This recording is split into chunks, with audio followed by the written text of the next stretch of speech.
All right, so today we're going to dive into this absolutely fascinating conflict that's really shaping the global markets. You know, it's like that classic unstoppable force meeting an immovable object. On one side, you have the incredible explosive boom of AI, and on the other, the sudden, unpredictable shock of geopolitics. Let's jump right in. This quote from analyst Joe Loop, it just nails the central problem, right? You've got these amazing economic tailwinds just pushing stocks up, up, up, but at the exact same time, you've got these political headwinds threatening to blow the whole thing right off course. This is the great market tug-of-war we're going to unpack. So to really get what's going on, you have to picture it like a literal tug of war. We've got two teams in this high-stakes game. Team Bull represents all that positive economic energy, and Team Bear, well, they represent the growing storm of geopolitical risk. Okay, so let's break down the logic for each team. On the bull side, you've got real, tangible growth.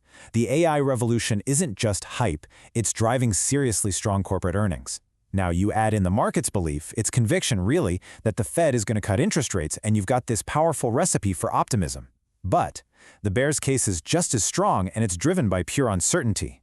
We're talking about the threat of tariffs that could literally cripple the heart of the tech supply chain in Taiwan. And what's wild is that these two forces created totally different realities depending on where you were standing. Here in the US, this bizarre bad news is good news thing took over. So weak jobs data comes out and the market cheers because it thinks, great, this will force the Fed to cut rates.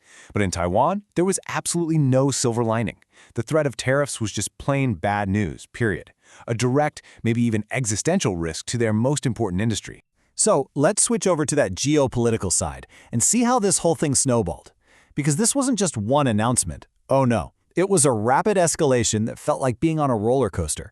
And with every new twist and turn, the tension just kept ratcheting up. It all kicked off with this, a proposed 20% reciprocal tariff. Basically, we tax you, you tax us. This was kind of the first shot across the bow. It was enough to make the market pretty nervous and create some real uncertainty for Taiwanese exporters, but believe me, this was just the beginning. And then, boom. Things got really serious, really fast. The threat jumped from 20% to a staggering 100%. And this time, it was aimed like a laser beam, right at the heart of the global tech ecosystem, semiconductors. This wasn't a general trade spat anymore. This was a targeted strike on the one industry that powers everything from your phone to the AI revolution itself. And just when you thought it couldn't get any more insane, this happened. A proposed 300% tariff on semiconductor chips. That number is so shocking it feels made up. It completely took over the entire conversation, drowning out all the good economic news. A 300% tariff. That's not a negotiating tactic. That's a potential kill switch for an entire industry. Right at the moment the market was bracing for the absolute worst-case scenario, the story takes this completely unexpected turn. A plot twist emerges from inside the policy itself that, well, it seemed to offer a way out. See, buried in the details of that 100% tariff threat was this very strategic exemption. It was basically designed to give a pass to companies that were investing in building manufacturing plants on U.S. soil. It was a clear signal. The policy wasn't just about punishment, it was also an incentive to bring supply chains back to America. And a key player, TSMC, fit that description perfectly. And you can just feel the market's reaction in this analysis from August 8th.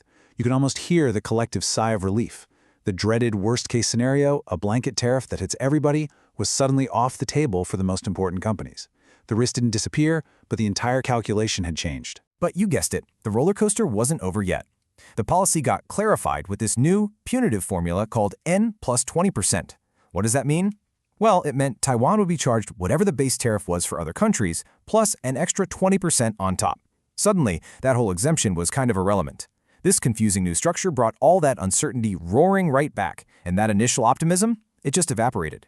Okay, so let's pivot back to the other team in this tug of war.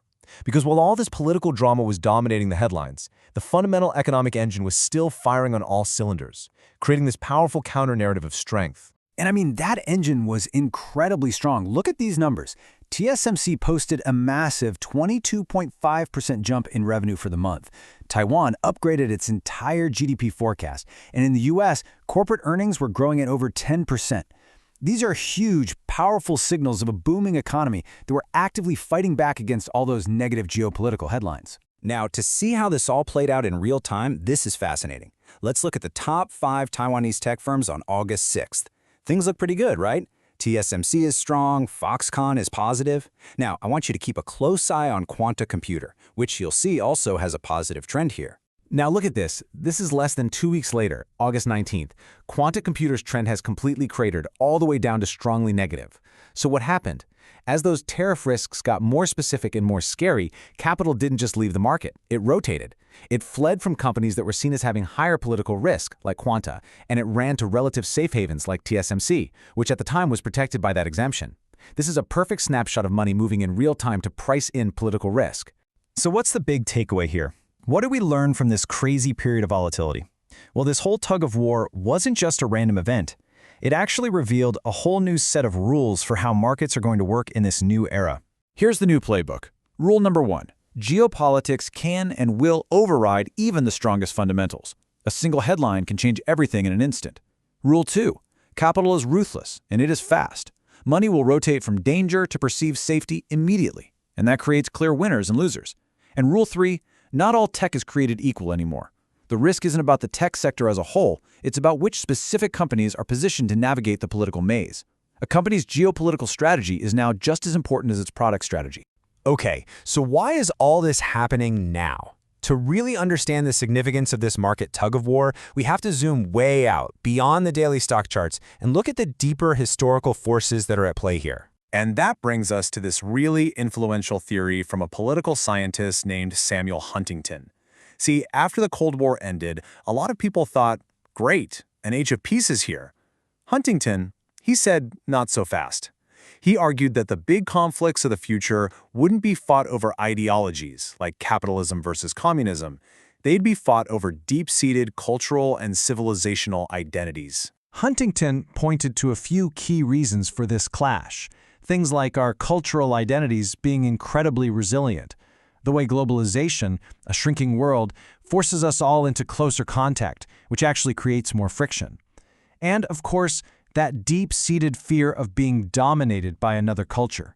I mean, when you look at the US-China rivalry today, which is the whole backdrop for these tariffs, you can see every single one of these drivers in play. This quote just brings it all home. The idea of a clash of civilizations isn't some dusty academic theory anymore. These cultural fault lines are now active. They are visibly shaping global economics, trade policy, and, as we've just seen, the daily movements of the stock market. We are living in it right now. And that leaves us with a really provocative final thought. If our global conflicts are now being driven by these deep cultural tensions, what does that mean for us? When you decide where to put your money, are you just making a financial decision anymore? Or is every single investment now, whether you realize it or not, a statement on the geopolitical future you expect to see? It's a profound question to end on. Thanks for joining this explainer.